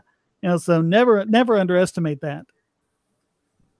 Oh God, I'm not what you're saying, but I'm looking at my server right now, and apparently the establishment media and the state, they're starting to get scared over transhumanism now too.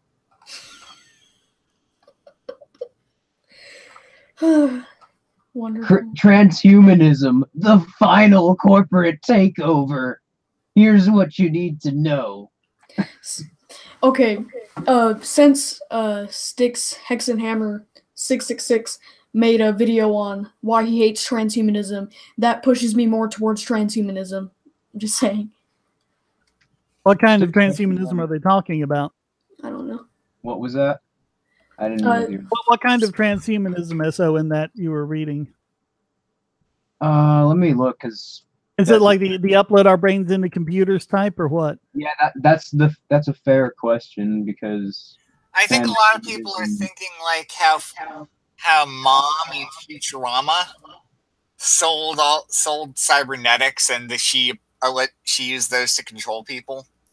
What they describe in this article as transhumanism is a society in which being human goes beyond biology and cognition. So basically like Arthur C. Clarke. Basically like Arthur C. Clarke, where we merge with the machines. Well, it's incredibly vague. That could mean simple cybernetic enhancements. It could mean chemical, like enhancements, like surgically installing a machine which controls your body's chemical distribution so that your metabolism would be sped up, or that you would develop muscles faster and at a greater rate because you have boosted testosterone. But so that's one problem, is this article doesn't define what it means. But by going beyond cognition, I assume that, yeah, that means something to do with simulations and the singularity. Though really, I don't necessarily think the singularity, even though I am a transhumanist, I mean, the singularity could exist. You can already, there are already ways in which you can simulate, you can create simulations through electrode stimulation to your brain. That was recently demonstrated earlier this year, but I don't necessarily know if it would ever work like a program. No, the brain doesn't really work like a computer program. It's a completely different setup. Which is funny because a lot of people will claim that the brain is basically just an advanced computer. Yeah, well, like, well, if you want to years think of it as ago, a computer, it's a completely different kind. Our computers, you have hardware, which is all the little, transistors and everything else in the chip and all the logic circuits and everything. And then the software, which governs the configuration of it. Our brain is actually what's called wetware. It actually continually rewires itself, makes new connections, breaks old connections, and it's physically restructuring itself. But I was also going to point out, like 2 years ago or so, it was demonstrated in a lab that through programs, it is possible to upload data, like not data, but false memories into the minds of a mouse. And I can find this study really quickly and send it to you. Well, you can do that easily in humans. You don't even need a computer. It was a while back on Bogosity, but we talked about a story which showed that using police interrogation techniques, using 3 one-hour sessions, you can implant a false memory of someone committing a crime that never happened. And they actually remember it and confess to it, even though there was no crime. So false memories aren't actually that difficult. Fair enough, but yeah, So I'm Astro Boy anytime soon. I'm admittedly a bit skeptical about whether or not the singularity will ever happen, but I don't. It would have to be like we would have to essentially invent something which would work nothing like how we envision it, like plugging in a USB into the back of our head. Like that's what most people think of. It would have to be entirely different, and you would need an entirely new framework of technology to come into existence, which we haven't even started on yet. Well, it would be an evolving system, kind of like what we have now. If you think about it, in a way, we are merging part of our brains with, our phones because of all of the data that we keep there and all the communications that we do on that. When I was growing up, I had to remember everyone's phone number, my best friend's phone number and my uncle's phone number and everyone else. Now, I know my mom's phone number. I know my wife's phone number. And a pinch, I could probably remember my sister and daughter. I don't know anyone else's phone numbers. They're just all in my contacts. So things I was using my memory for, I'm now using the phone's memory for. And you just keep doing that little by little. And then you could have the Arthur C. Clarke, merger between humans and machines. In other words, the concept of Astro Boy is pretty outlandish. It's really funny to look at these outlets. A lot of them are progressive outlets, quote unquote, but you'll see a lot of you'll see some conservative outlets fear mongering about transhumanism. But really, it's people can live forever and not have any diseases and perhaps artificially simulate feelings of euphoria without actually doing anything destructive to their bodies. Oh no, the horror! The horror, people can actually live lives for as long as they want. People actually being happy. There's a lot of people who are scared of the prospect of not dying for some reason. That sounds awesome. I don't know why people are scared of that. Well, I tell you what, death scares the crap out of me every time I think about it. And that's not even a futuristic concept. I was telling you I brought this to the attention of you, Shane, in one of your earlier streams, that scientists have already found ways to rejuvenate cells through manipulating their telomeres. And on top of that, they found that bacteria like a decade ago called Bacillus F, which has been created in labs and can be since we recently have been able to create bacteria by sequencing DNA. So, I mean, hypothetically speaking, as of right now, if you wanted to live forever, you could. You would just need to go into, you know, treatment every once in a while and rejuvenate your cells or whatever. I mean, it's not perfect yet, but it's not a sci-fi concept anymore. Yeah, Would but you be when you're able to talking kill about- yourself though? What Oh, was I that? mean, well, that's the thing I was about to get to. You know, you're talking about why people fear immortality. I mean, if you step on a landmine and get blown to pieces, you're still dead.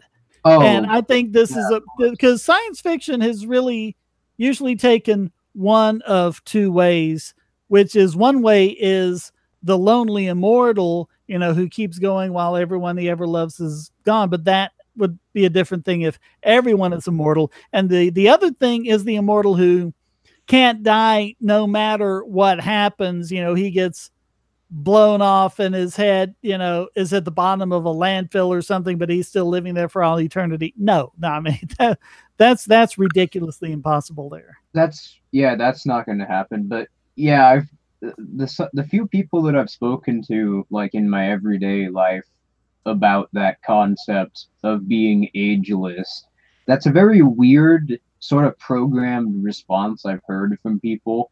Is, well, I don't want to live forever while everyone around me is dying. Well, Why I would mean, you just if everyone around you can live forever too, why do you think that they're all going to be dying? Oh, and there's also a third one. Oh, it'll just make the elite immortal. Yeah. The elite I mean, are just horrible. The Absolutely study was terrible. published publicly. The information's publicly available. Anybody with the resources can sequence Bacillus F, and they can arrange the telomeres to rejuvenate your cells in a lab right now. That is not. I mean, the cat's out of the bag on that one. I've heard of studies of, or at least just stories of future studies which could have like an injection which would basically there'd be vaccinations which would expel tiny robots into your system to kill off diseases. And I always had this idea of robots that can calculate your optimal mass, like body mass or body fat content. And That's what I was talking about earlier. That'll probably exist at some point, and it'll come in the form of an implant somewhere next to your heart, which you can use to manually distribute the testosterone output in your body, and you'd essentially be able to manipulate your metabolism through doing that. yeah, it would calculate your optimal, like how much you actually need, and then be able to convert as much as you want from there into something more useful.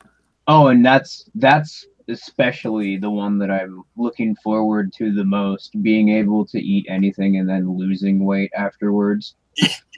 That actually isn't too difficult because they've studied horses, because horses don't have to exercise to become strong or get endurance. You know, and the reason why we have to build up our muscles and they don't is because they have a gene that does it for them. We have that gene, it's just turned off. So if we had a way of turning that gene back on, you know, and it probably got turned off in our ancestors because they were friggin' starving, you know, there wasn't all that much food. That's not an option. That's not a problem nowadays. Yeah, because we evolved to store food. Yeah. Yeah, we evolved to hoard it, but I mean, you turn this gene back on, you know, you wouldn't have to like train for months to run a marathon. You could just run a marathon, you know, stuff like that. And, you know, it would just be a matter of getting enough food to, you know, to power it all. or if you could artificially start that gene back up. Well, that's what I'm saying. If you activate that gene in your muscles, Of course, then then the fear mongers are like, "Oh no, genetic manipulation, Frankenstein, super mutants." What? Super mutants. What a everyone's a mutant. retarded concept. Everyone's a mutant. People need to Yes. learn what a mutant is. It's not like on X-Men. What's a super mutant? Have you ever played Fallout? The freaking Flash.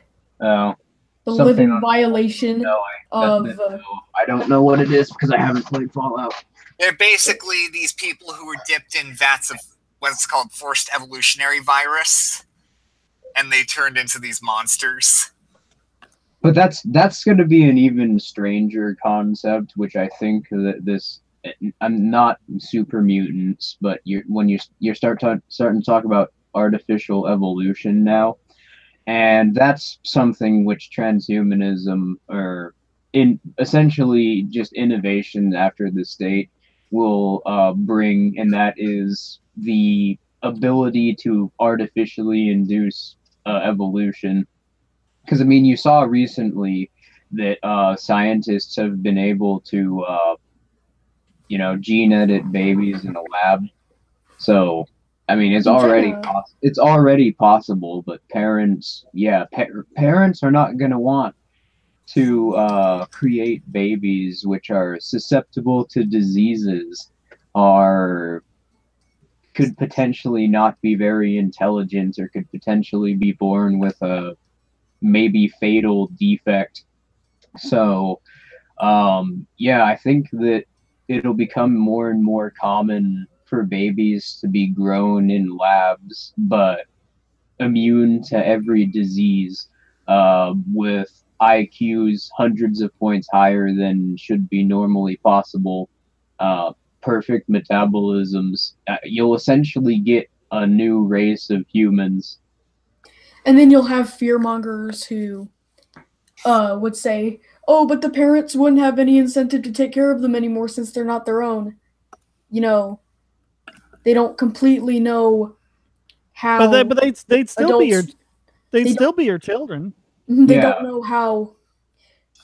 Even if that, they don't understand how or why humans even care to take any of their time to take care of young. And then there's the overpopulation fearmongers. It's more of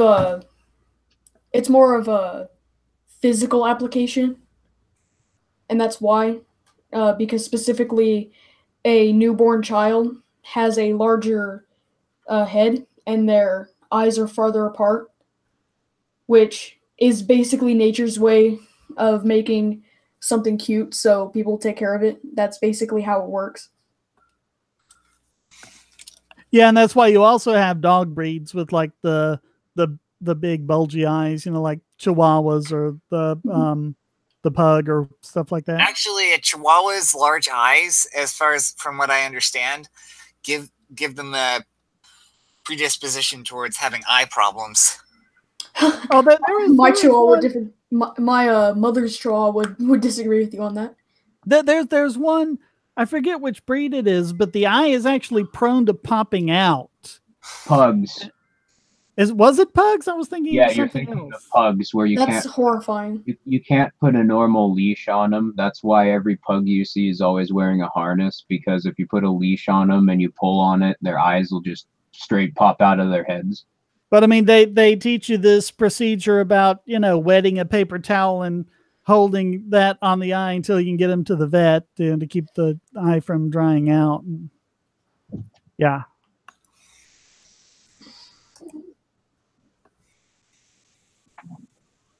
Yeah, that would. I don't know how that ever became normal. That's just terrifying. Keep in mind, they're inbred. That's how you do this.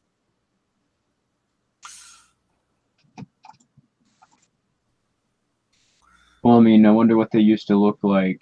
I think pugs were bred like a millennium ago. So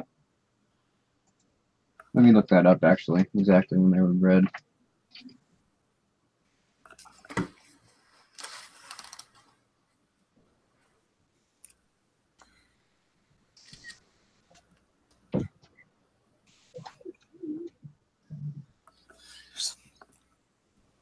I found this one link that says it's a problem with Pekingese, pugs, bulldogs, and other short-nosed breeds. So apparently it's the short nose that and the bulgy eyes go together. The English bulldogs, actually, as from what I hear, have heads too small for their brains. Okay, so That kind of sucks. Pugs were apparently first bred sometime during the Song Dynasty, so yeah, 1,000 years ago. But here's something really interesting. Marginal amount of research, and I've done a marginal amount of research, and I was able to find depictions of pugs from like 300 years ago. And yeah, their modern characteristics are very much a product of inbreeding, because even as far back as 1802, I'll put it in the Bogosity Discord, but this was what a pug looked like. It's in co-host discussion.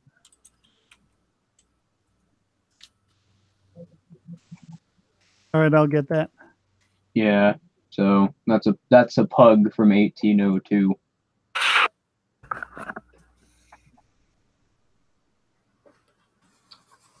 So we're talking about the deficiencies of certain breeds of dogs, are we?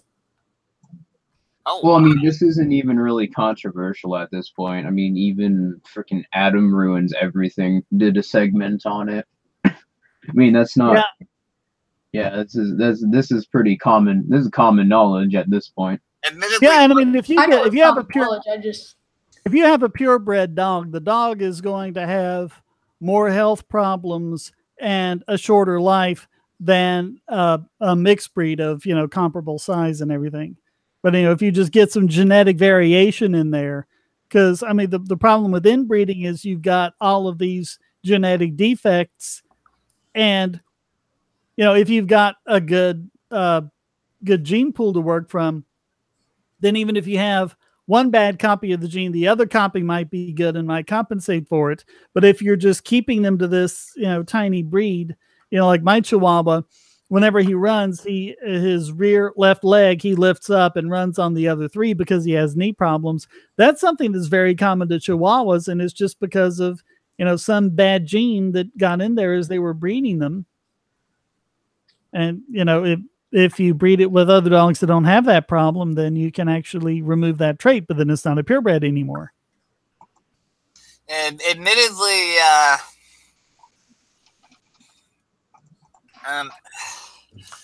actually, I forgot where I was going with that.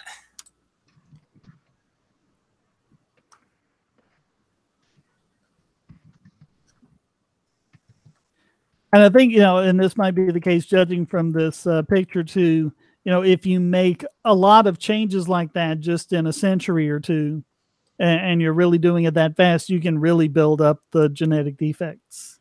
Oh, that kind of sucks. I just learned about something. What was that? The bird species called the blue macaws have gone extinct. Ooh. Oh, what? Wow. That kind of sucks. Yeah. The one type of Whatever happened with that plan to see if they could bring back the Tasmanian tiger? They realized, I don't know. Well, they've got DNA for the Tasmanian tiger, and it's not complete. They were thinking that they could have some, borrow some DNA from a closely related marsupial and then actually restore it. They're not extinct. They're extinct in the wild. That's what I'm seeing here. Oh, the macaws? The blue macaws, yeah. Yeah, because the Tasmanian tiger is definitely extinct. Well, the article I just read was extremely vague. It said blue macaws are extinct. Extinct and extinct in the wild are two separate classifications. Extinct means there's no more of them. Extinct means they only exist in zoos, captivation. Ah. Well, that gives me some hope at least. Because I plan on having I don't know, I like birds, so. Yeah, I gotta be honest, I've never said this before online, but I can see myself with a cockatoo one day. I think they're funny. Oh no! Oh God! Someone's gonna take that out of context. They're gonna be like, A cockatoo, why not three? Wait, define with. Oh, my I late just got that now. My late wife's brother had a cockatoo though, and it was amazing because he was like a tape recorder, and he was like you'd hear the phone ring, and they wouldn't answer the phone. It's like, isn't that the phone? I mean, you can get the phone. It's fine. I mean, we're just visiting. It's like, oh no, that's the bird. I was like, it just sounded like a recording. But oh, by the way, that reminds me of when I was in Dallas, Texas. By the way, I looked it up, and the term is actually rather confusingly bird equivalent of furries, avian. Oh. An avian? Yeah, that's what it is. Yeah. Well, that's kind of dumb. It's just sort of, that's the scientific classification for a bird. Yeah, that's the taxonomic designation. That reminds me of one time when I was in Dallas back in the summer. We were in a McDonald's, and some guy just comes in with a white cockatoo. Just has the bird on his shoulder. That's cool because that's the first time I've ever actually had a bird on my finger. Yeah, they're pretty cool. It's a weird feeling, I'll tell you that much. We used to have this pet shop around here, and they owned a gray macaw. So that's the only time I've ever actually seen a parrot or a cockatoo in person, to be honest. No, I'd want to get a. I think they're called sunshine conures. But it's interesting because it was a tape recorder, but it wasn't perfect, and we had spent the day with them. By the end of the day, I got to where I could tell the difference between the cockatoo and the real thing. But it's funny. They have these bizarre senses of humor, and his wife was telling me that that it learned to imitate her son, yelling out, "Mom, come here, Mom, Mom," and she'd run in. It was like, what? And he's not there, and the cockatoo's there, and the cockatoo's just laughing his head off. Actually, I saw this thing on Facebook just today. Apparently, ravens can be taught to mimic, can learn language better than parrots. That is, wow. Never knew that. Parrots can learn, I think they said, on a 2-year-old level, they can learn what word goes with what object, but they can't string a sentence together. Hell, we could actually. What if you repeated a sentence 100 times to it and it started repeating that sentence? I mean, that would just be learning that sentence as though it were a single word, but it wouldn't be able to parse language and form new sentences of its own, or understand a new sentence that was given to it out of words it already knew, things like that. Yeah, corvids are a pretty awesome family of birds. Let's be honest. Mm-hmm. I can agree with that. Hey, here's a question. There's a transhumanist discussion going on in my server right now. We created the term death cuck to refer to somebody who wants to die even after, you can choose to live. But anyway, what were you going to say? Yeah. Now, here's a question. If someone had an avatar or dressed up as a feathered dinosaur, would it be a scaly or a feathery or an avian? Oh, so that's the official term for when Archaeopteryx.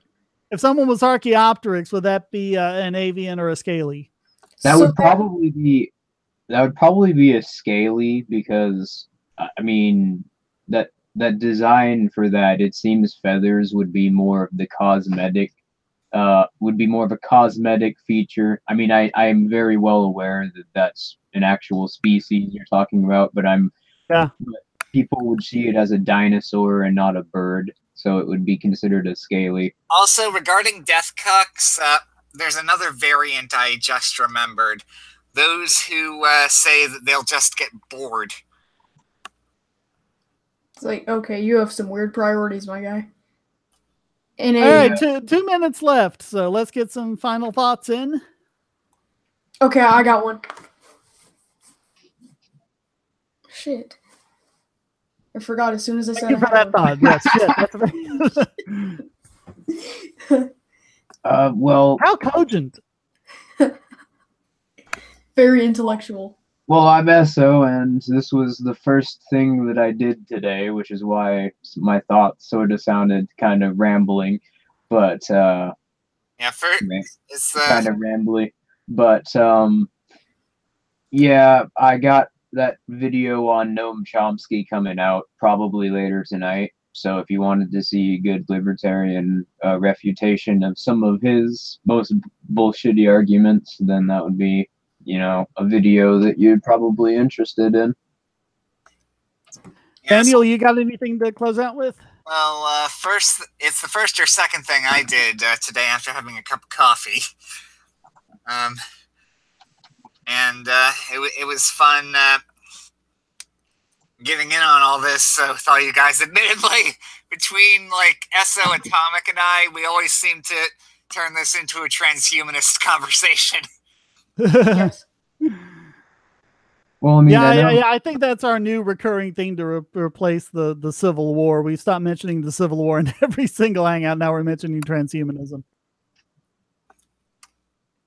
Atomic, do you think of what you wanted to say?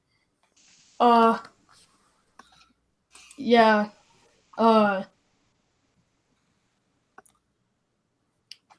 I'm trying.